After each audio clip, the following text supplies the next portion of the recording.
In a way, we have to learn how to listen to her.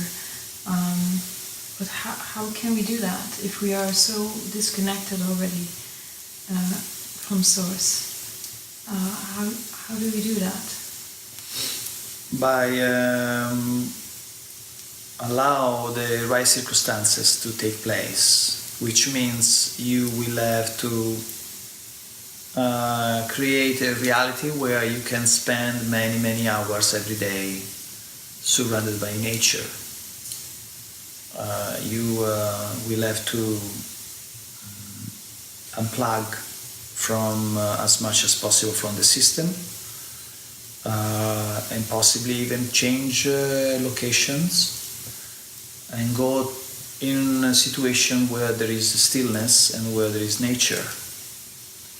If you think, if your mind makes you believe that it's really impossible to do that, then what you can do is to make your environment as more natural as possible, which means having plants, having animals, going to a park, spend time with watching the stars or the moon or the sky, going on the weekend to the ocean. Try to give as much as possible chances to an union with nature to occur, keeping in mind that most of us are so dissociated and disconnected that it might take several months before we start to really connect deeply and start to hear her voice. Even if you leave everything and you go into the situation that is more natural and there's more nature, it still might take many months and maybe sometimes even years before you start to really create a vibrational offer that allows you to hear the voice of your Mother Earth. And surrendering into stillness will speed up the process. Mm-hmm. Animals are, of course, animals and plants are big facilitators. So the more you feel love for animals and plants, the more you open up your receivers and you tune in and you start to sync with the vibrations, and you will start to hear messages in whatever shape or form you will hear. It might be sounds, or even it can be a voice, or it can be an intuition or new insights, but so it takes time sometimes.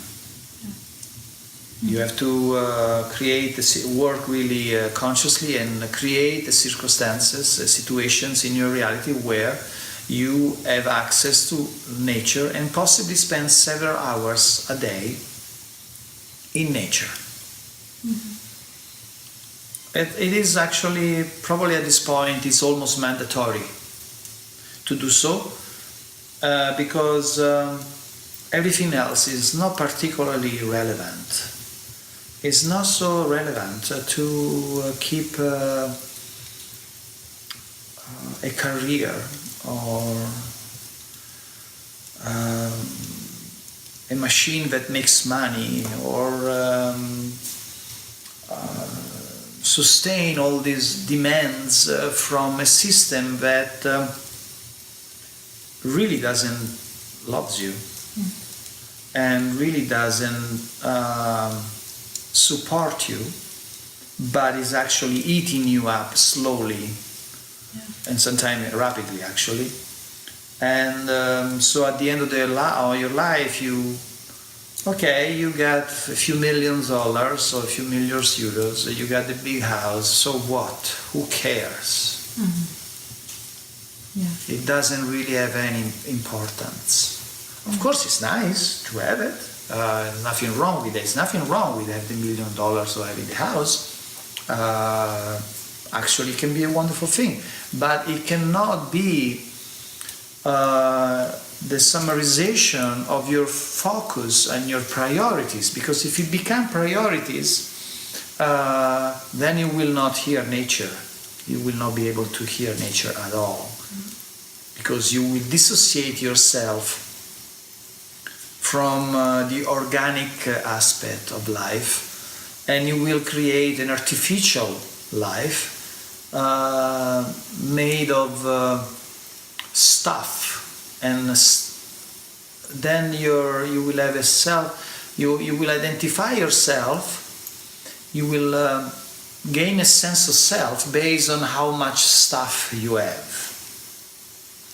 Then of course you will always be in contraction, because you can lose your stuff, or there is always somebody that has more stuff than you, or you feel like you don't have enough stuff, right?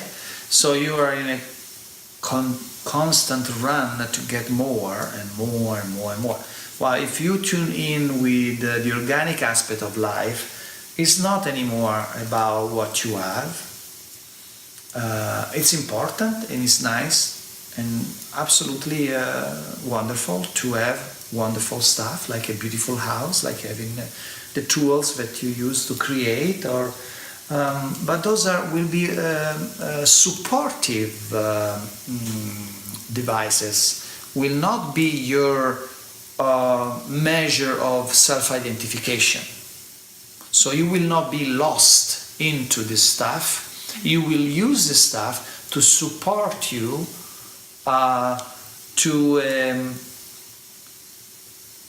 to connect yourself with the creative part of yourself, with Source. And paradoxically, as you progress into it deeper and deeper, you will simplify more and more everything. Yeah.